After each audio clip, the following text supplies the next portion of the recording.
और चलिए बात असम विधानसभा चुनाव के लिए वोटिंग की। आज वोटिंग हो रही 126 सीटों पर। असम में सीधा मुकाबला, बीजेपी की तीसरी बार सत्ता की वापसी की कोशिश है और असम विधानसभा चुनाव में लोग खूब वोट भी कर रहे हैं।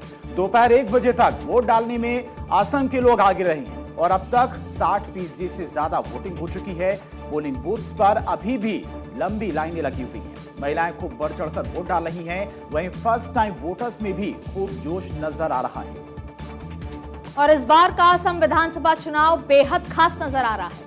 ये चुनाव 2023 के परिसीमन के बाद होने वाला पहला चुनाव है और इस परिसीमन में 2001 की जनगणना के आधार पर चुनावी क्षेत्रों की सीमाएं फिर से तय की गई थी और परिसीमन की इसी प्रक्रिया ने चुनावी क्षेत्रों का स्वरूप बदल दिया और अल्पसंख्यक जो बाहुल्य सीटों की संख्या लगभग 35 से घटकर 22 तक कर दी गई और इस बदलाव से मूल निवासियों और आदिवासियों का प्रभाव भी बढ़ा है और पहली बार वोट डालने वाले मतदाताओं और महिलाओं ने अपने अनुभव इसमें साझा किए और जालूकबारी में पहली बार वोट डालने वाले पहुंचे युवा मतदाता ने कहा कि हम विकास चाहते हैं।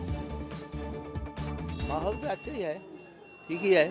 नया गवर्नमेंट आएगा तो ठीक ही है। नहीं, परिवर्तन नहीं होगा तो बीजेपी आएगा। आसाम में बीजेपी है। बहुत बढ़िया माहौल है। लोग दिल से आ रहे हैं, एकदम बहुत ज़्यादा लोग आ रहे हैं। लेकिन इधर में जैसे मुझे लग रहा है कि हम लोग मैंने 1 नंबर रूम नंबर में दिया तो 2 नंबर में कुछ शायद प्रॉब्लम हो रही है वीवीएम में।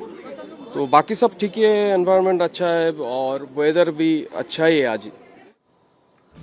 असम के मुख्यमंत्री और जालूकबारी से उम्मीदवार हिमंता बिस्वा शर्मा ने गुवाहाटी स्थित मां कामाख्या मंदिर में पूजा अर्चना की। उन्होंने कहा कि आज असम में मतदान का दिन है। मुझे मतदान के दिन मां कामाख्या के दर्शन करने का सौभाग्य मिला। मैंने मां से प्रार्थना की है कि असम समृद्ध हो और राज्य के लोग आगे बढ़े। मां कामाख्या के पूजन के बाद सीएम हिमंता ने अपना वोट डाला। कहाँ का कांग्रेस पार्टी है? कहाँ रहता है ये पार्टी? कहाँ है ये कांग्रेस? क्या पार्टी है ये? मैं तो नाम भी नहीं सुना हूँ। क्या चीज बताइए तो थोड़ा। ठीक है, पवन खेड़ा ने बोला कि कौन सा पवन खेड़ा? वो तो भगोड़ा है। उनका रिप्लाई में क्यों देना है? कोई भी अरे बोलने से अलग बात है। हम जैसा लोग हो ना, हम लोग आ ही जाता हूँ। बोलने वाला तो टीवी मिलने से फकत में फ्री में बोलने वाला तो बहुत लोग होगा। करना अलग बात है।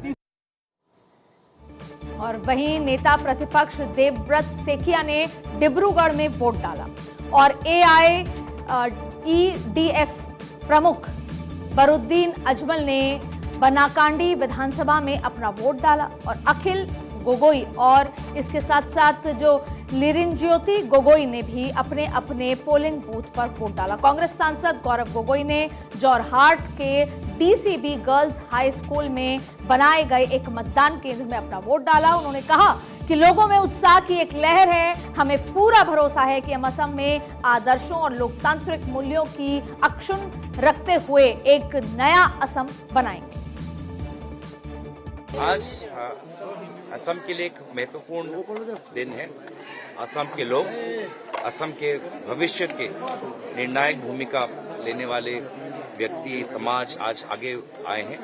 देखिए, लोग के बीच में जो लोगों के बीच में जो उनकी मुस्कान देख रहा हूँ, लोगों के आंखों में जो आशा देख रहा हूँ, लोगों की आवाज में जो बुलंदी आ रही है, लोग जिस प्रकार से निर्भय होकर अपनी बात रख रहे हैं, मेरा पूरा विश्वास है एक सशक्त, सबल और एक नए असम हमको आने वाले 4 तारीख।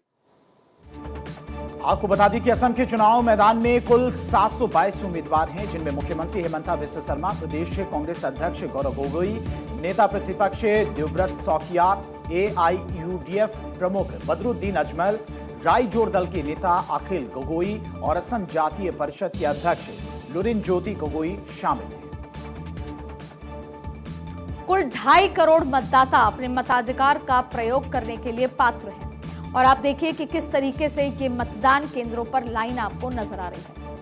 कांग्रेस ने सबसे ज्यादा 99 उम्मीदवार उतारे हैं और जबकि बीजेपी ने केवल 90 चुनाव में उतारे सीट पर जो चुनाव लड़ रही हैं। और आपको बता दें कि AIUDF 30 सीटों पर चुनाव लड़ रही है, जबकि एनडीए के सहयोगी असम गण परिषद के जो 26 और इसके अलावा बोडोलैंड पीपुल्स फ्रंट के 11 सीटों पर चुनाव मैदान में उतरे हैं। विपक्षी खेमे में रायजोर दल के 13 सीटों पर उतरे हैं, तो असम जातीय परिषद के 10 सीटों पर, वहीं पे माकपा 3 सीटों पर और APHLC 2 सीटों पर चुनाव में मैदान में लड़ रहे हैं। और अन्य दलों में आप 18 सीटों पर और इसके साथ साथ UPPL 18 और तृणमूल कांग्रेस 22, JMM 16 सीट्स पर अपने चुनाव में बाजी लगा रहे हैं, और जबकि 258 निर्दलीय उम्मीदवार भी मैदान में अपनी किस्मत आजमा रहे हैं। सुबह 7 बजे से वोटिंग जारी है, लेकिन मतदान शुरू होने के महज कुछ घंटे पहले ही कांग्रेस पार्टी को एक बड़ा झटका लगा।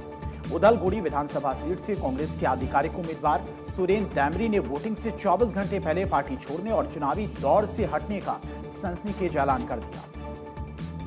और मीडिया के सामने अपनी व्यथा रखते हुए सुरेन देमरी ने कांग्रेस नेतृत्व पर उपेक्षा और विश्वासघात के गंभीर आरोप भी लगा दिए। उन्होंने कहा, कांग्रेस पे रहने का अब कोई फायदा नहीं, पार्टी केवल एक विशेष समुदाय के हितों के लिए काम कर रही है और मेरे जैसे अनुसूचित जनजाति के उम्मीदवारों की पूरी तरह अनदेखी की जा रही है। देमरी ने दावा किया कि टिकट मिलने के बाद पार्टी ने उन्हें प्रचार में कोई सहयोग नहीं किया और बार बार फोन करने के बावजूद बड़े नेताओं ने उनसे बात तक नहीं की, और ये वो आरोप है जो अक्सर लगते आए हैं।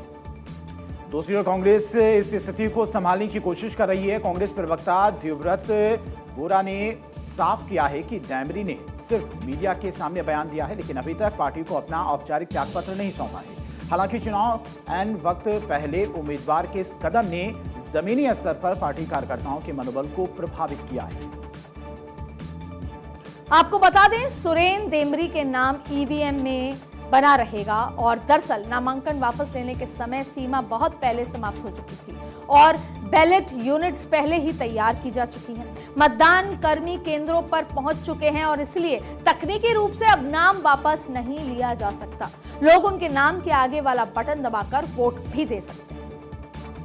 उदलगुड़ी सीट पर अब मुकाबला रोचक हो गया है। दैमरी के हटने के बाद अब मुख्य मुकाबला बीजेपी की सहयोगी BPF के रिहोन दैमरी, UPPL के दीपेन बोरो और वोटर्स पार्टी इंटरनेशनल के उनीके बसुमतारी के बीच में माना जा रहा है। आज सुबह से असम की 126 सीटों पर जोरदार मतदान हो रहा है, जिसके नतीजे 4 मई को आएंगे, लेकिन कांग्रेस उम्मीदवार ने 4 मई से पहले ही पार्टी छोड़कर पार्टी को बड़ा झटका दे दिया है।